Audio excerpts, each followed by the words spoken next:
Chapter 22. It's off to work we go.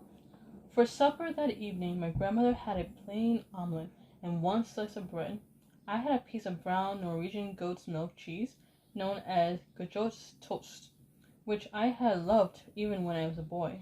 We ate in front of the fire, my grandmother in her armchair, and put me on the table with my cheese on a small plate. "Grandmamma," I said, "now that we have done away with the Grand High Witch, will the other witches in the world gradually disappear?" "I'm quite sure they won't," she answered. I stopped chewing and stared at her. "But they must!" I cried. "Surely they must!" "I'm afraid not," she said. "But if she's not there any longer, how are they going to get all that money they need? And who is going to give them orders and jazz them up at the annual meetings, and invent all their magic formulas for them?" "When a queen bee dies, there is always another queen in the hive ready to take her place," my grandmother said. "It's the same with witches in the great headquarters where the Grand High Witch lives. There's always another Grand High Witch waiting in the wings to take over should anything happen." "Oh no! That means everything we did was for nothing? Have I become a mouse for nothing at all?" "We saved the children of England," she said. "I don't call that nothing." I know," I cried, "but that's not nearly good enough. I felt sure that all the witches of the world would slowly fade away after we had got rid of their leader. Now you're telling me that everything is going to go on just the same as before?" "Not exactly as before," my grandmother said. "For instance, there are no longer any witches in England. That's quite a triumph, isn't it?" "But what about the rest of the world?" I cried. "What about America and France and Holland and Germany? And what about Norway?" "You must not think I have been sitting back and doing nothing these last few days," she said. "I have been giving a great deal of thought and time to that particular problem." I was looking up at her face when she said this, and all at once I noticed that a little secret smile was beginning to spread slowly around her eyes and the corners of her mouth. "Why are you smiling, Grandmamma?" I asked her. "I have some rather interesting news for you," she said. "What news?" "Shall I tell it to you right from the beginning?" "Yes, please," I said. "I like good news." She had finished her omelet, and I had enough of my cheese. She wiped her lips with a napkin and said, "As soon as we arrived back in Norway, I picked up the telephone and made a call to England." "Who in England, Grandmamma?" "To the chief of police in Bournemouth, my darling.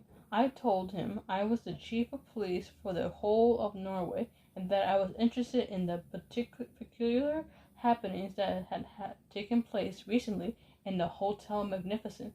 "Now hang on a second, Grandmamma," I said. "There is no way an English policeman is going to believe that you are the head of the Norwegian police." "I am very good at imitating a man's voice," she said. Of course he believed me. The policeman in Bournemouth was honored to get a call from the chief of police from the whole of Norway.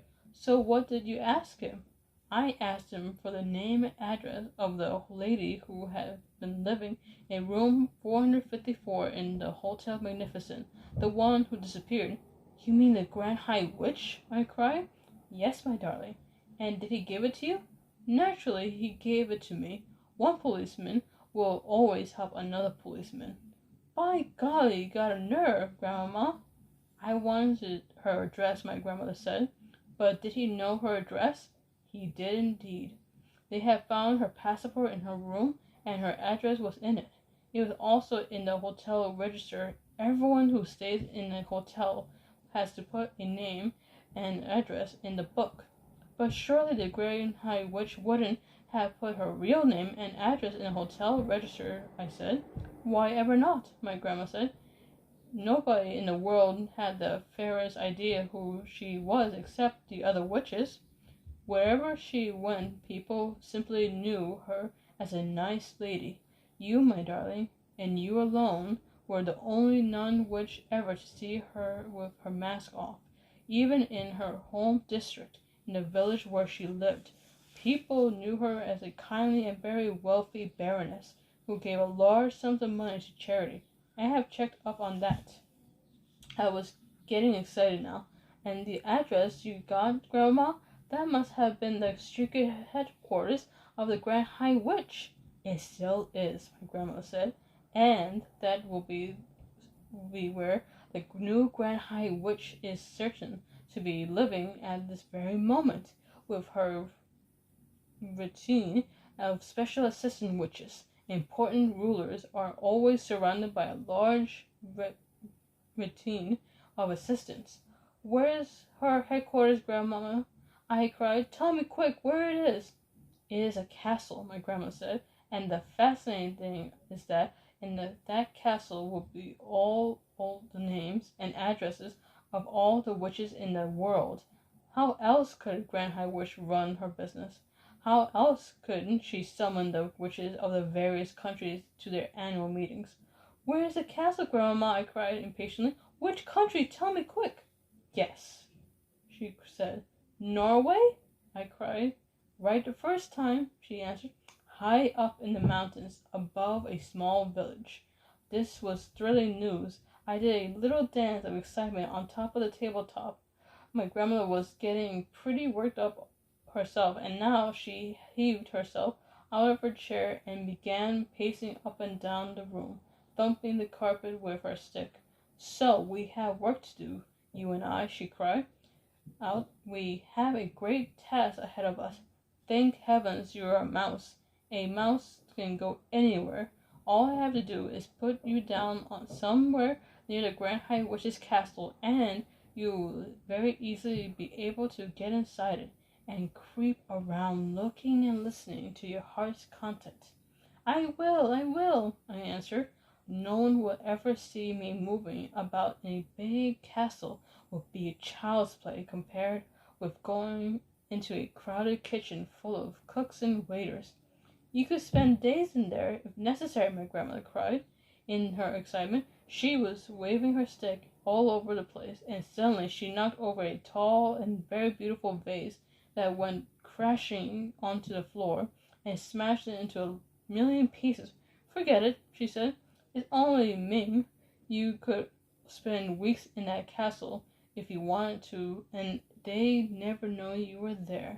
I myself would get a room in the village, and you could sneak out of the castle and have supper with me every night and tell me what's going on. I could, I cried out, and inside the castle I could go snooping around simply everywhere. But your main job, of course, my grandmother said, will be to destroy every witch in the place. That really will be the end of the whole organization. Me? Destroy them? I cried. How could I do that? Can you guess? She said. Tell me, I said. Mouse maker, my grandmother shouted. Formula 86 delayed action mouse maker all over again. You will feed it to everyone in the castle by putting drops of it into their food. You do remember the recipe, don't you? Every bit of it, I answered. You mean we're going to make it ourselves? Why not? She cried. If they can make it, so can we. It's just a question of knowing what goes into it. Who's going to climb up the tall tree to get the grundless eggs? I asked her. I will, she cried. I'll do it myself. There's plenty of life in this old dog yet. I think I better do that part of it, Grandmama. You might become a cropper. Those are just details, she cried, waving her stick again. We shall let nothing stand in our way. And what happens after that? I asked her. After the new Grand High Witch and everyone else in the castle have been turned into mice, then the castle will be completely empty, and I shall come in and join you. And wait, I cried. Hold on, Grandma. I've just had a nasty thought. What nasty thought? She said. When the mouse maker turned me into a mouse, I said, I didn't become just any ordinary mouse that you catch with the mouse traps. I became a talking, thinking, intelligent mouse person who wouldn't go near a mouse trap. My grandmother stopped dead in her tracks. She already knew what was coming next. Therefore, I went on, if we use a mouse maker to turn the new Grand High Witch and all the other witches in the castle into mice, the whole place will be swarming with very clever, very nasty, very dangerous, talking, thinking mouse witches. They all be witches in mouse clothing, and that, I added, could be very horrible indeed. My golly, you're right, she cried. That never occurred to me. I couldn't possibly take on a castle full of mouse witches, I said. Nor could I, she said. They have to be got rid of at once. They had to be smashed and bashed and chopped up into little pieces as they were in the Hotel Magnificent. I'm not doing that, I said. I couldn't anyway. I don't think you could either, Grandma, and mouse traps wouldn't be the slightest use. By the way, I added, the Grand High Witch who did me in was wrong about mouse traps, wasn't she? Yes, my grandma said impatiently, but I'm not concerned with that Grand High Witch. She had been chopped up long ago by the hotel chef. It's the new Grand High Witch we've got to deal with now, the one up in the castle, and all her assistants. A Grand High Witch is bad enough when she's disgusted as a lady, but just think of what she could do if she were a mouse. She could go anywhere. I've got it, I shouted, leaping about a foot in the air. I've got the answer. Tell me, my grandmother snapped. The answer is cats, I shouted. Bring on the cats. My grandmother stared at me. Then a great grin spread over her face, and she shouted, It's brilliant. Absolutely brilliant. Shove half a dozen cats into the castle, I cried, and they kill every mouse in the place in 5 minutes. I don't care how clever they are.